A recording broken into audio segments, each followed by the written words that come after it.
localisation des ambassades, des consulats d'Ukraine en Europe, des centres d'aide, la mobilisation des contributeurs au projet collaboratif OpenStreetMap pour apporter leur soutien aux ONG qui travaillent sur le terrain auprès des réfugiés. C'est le sujet de l'interview avec Florian Lénez. Bonjour. Bonjour.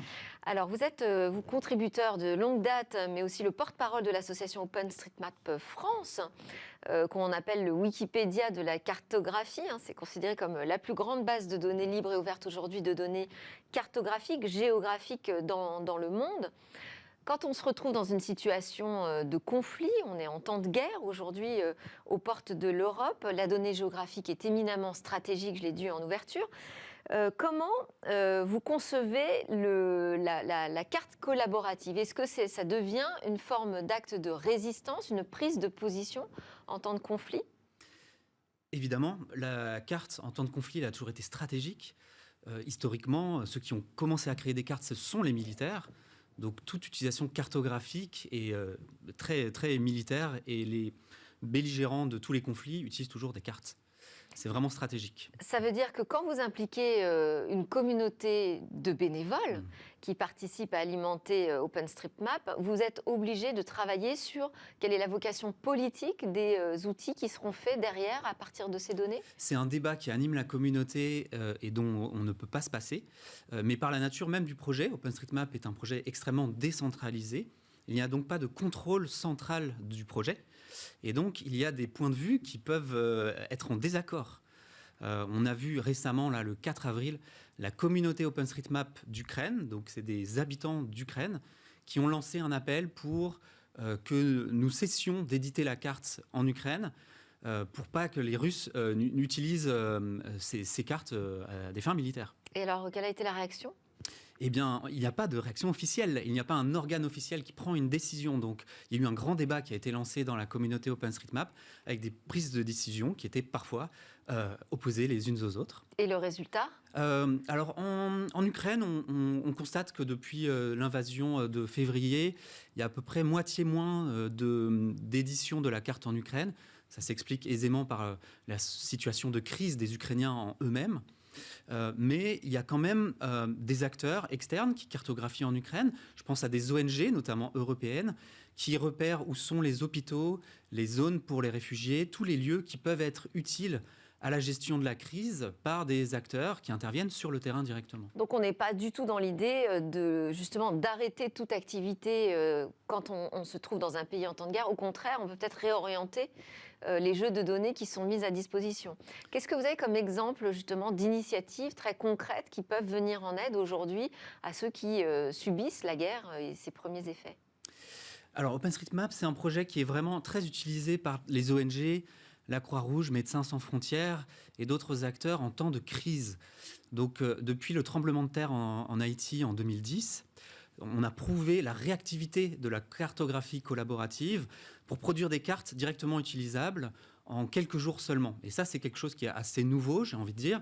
OpenStreetMap est maintenant un projet qui est extrêmement utilisé par les acteurs en temps de crise. Donc vous êtes presque un partenaire aujourd'hui, un outil qu'ils utilisent au quotidien.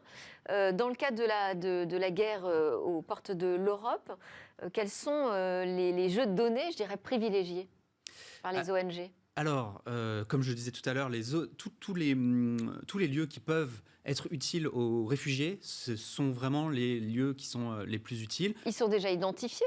Alors, ils sont déjà identifiés par la communauté OpenStreetMap qui fait un travail de long cours. Mais il y a des lieux qui sont créés, du coup, ex nihilo, qui peuvent paraître comme temporaires, comme des camps de réfugiés, mais qui, en fait, dans les faits, on s'en rend compte, ce sont des lieux qui perdurent pendant de nombreuses années. Et donc, en fait, dans OpenStreetMap, on peut cartographier ces lieux de manière extrêmement précise. C'est le cas en Pologne, c'est le cas en Ukraine, mais en France, on a ce qu'on appelle à Calais les camps de migrants qui sont également cartographiés dans OpenStreetMap. Et ça, c'est la vocation de qui ? Parce que là, on parle d'une communauté de volontaires, donc avec des initiatives spontanées, non coordonnées, même si des débats s'installent évidemment au sein de la communauté. Est-ce que c'est le travail d'OpenStreetMap de fournir ces informations, ou est-ce que ça devrait être le travail de gouvernement, des États ? OpenStreetMap, c'est une base de données cartographique. Donc chacun peut s'en emparer et l'utiliser pour ses propres besoins. Donc c'est pour les meilleurs et pour les pires dessins qu'on peut s'en emparer. Mais on voit l'ONU qui a des projets de cartographie dans les zones où ils interviennent pour le maintien de la paix. Je pense par exemple en Libye, où il y a une mission de l'ONU qui vise à maintenir la paix dans ce pays. Eh bien, il y a un projet de cartographie de l'ONU qui cartographie l'ensemble des bâtiments à Tripoli en ce moment même, directement dans OpenStreetMap, avec les outils et l'aide de la communauté OpenStreetMap pour identifier les bâtiments, pour organiser son action sur le terrain. Donc, l'ONU, par exemple, ils ont fait le choix de cartographier les zones sensibles. C'est le point de vue de l'ONU. Il y aura d'autres personnes qui auront des avis différents et qui utiliseront le projet à d'autres manières. Alors vous avez personnellement pris part et organisé cette contribution autour des lieux consulaires, des ambassades, des lieux diplomatiques sur le terrain. Comment est-ce que vous procédez très concrètement ? On utilise toutes les données qui sont à notre disposition en open source. Donc, vraiment toutes les données qui peuvent être publiées. À savoir Donnez-nous des exemples, parce que vous êtes là, ici, à Paris, donc très loin du terrain. Comment est-ce que vous vous assurez que les données que vous collectez sont des données fiables, précises ? Il y a de très nombreuses sources à notre disposition. Il y a les données qui sont publiées en open data par les gouvernements et par les collectivités locales. Il y a les données qu'on peut déduire directement des photos satellites. Et il y a vraiment, ça c'est deux exemples, mais il y a vraiment beaucoup de très nombreuses sources de données qui peuvent être utilisées et qui sont à notre disposition. Et puis on mène un travail continu de jardinage où on améliore les données, on corrige les éventuelles fautes qu'il y a dans les données. La communauté OpenStreetMap est très organisée pour mener ce travail de long terme. C'est un travail de vérification surtout. C'est un travail de vérification, mais aussi de création de données à partir de données existantes. Une donnée cartographique, elle vit, elle meurt, donc à chaque fois qu'il y a quelque chose, que la carte complète n'existe pas, on est vraiment dans la même optique que Wikipédia, c'est un projet qui n'a pas de fin. Alors pour que ce soit vraiment très concret pour ceux qui nous regardent et nous écoutent, quand vous avez la localisation d'une ambassade, d'accord, qu'est-ce que vous en faites ? Comment vous travaillez cette donnée ? Comment vous l'enrichissez ? Qu'est-ce que vous apportez de plus ? Oui, on peut indiquer l'endroit exact où elle se trouve, on peut indiquer son adresse, les coordonnées de contact pour appeler cette ambassade, on peut mettre le site internet, on peut rajouter les nombres de métadonnées qu'on indique sur les lieux sont assez sans fin. C'est vraiment, ça ne finit pas. Le bâtiment en lui-même peut être décrit, le nombre d'étages du bâtiment, où se situe exactement l'entrée avec l'adresse. Il y a vraiment de très nombreuses informations qui peuvent être créées et qu'on retrouve sur les cartes grand public que tout le monde a sur son smartphone. Et donc vous travaillez aussi pour des acteurs comme Google, pourquoi pas ? Alors Google, ils ont le Google Maps qui est préinstallé sur Android, donc ils ont une sorte de monopole qui est assez important. Mais il y a de très nombreuses cartes, des applis mobiles qui utilisent OpenStreetMap qui sont disponibles. Je pense à l'appli Maps.me qui a été... Donc Google Maps ne repose pas du tout sur OpenStreetMap ? Non, toutes les données de Google Maps appartiennent c'est le principe de l'open data. Nous, on crée des données qui sont en open data, qui peuvent être réutilisées par tout le monde. Google ne joue pas le jeu puisqu'ils sont dans une situation un peu de monopole. Donc, ils ne souhaitent pas partager leurs propres données en interne. Mais on constate ces dernières années que tous les concurrents de Google Maps se positionnent pour OpenStreetMap. On voit que dans Facebook, il y a des cartes issues d'OpenStreetMap directement. Les acteurs, les concurrents de Google, en fait, misent beaucoup sur OpenStreetMap en ce moment. Alors, vendredi, dans Smart Tech, je recevais la patronne d'Etalab, la grande CDO, en fait, de l'administration et des institutions publiques. Comment est-ce que vous travaillez avec eux en France ?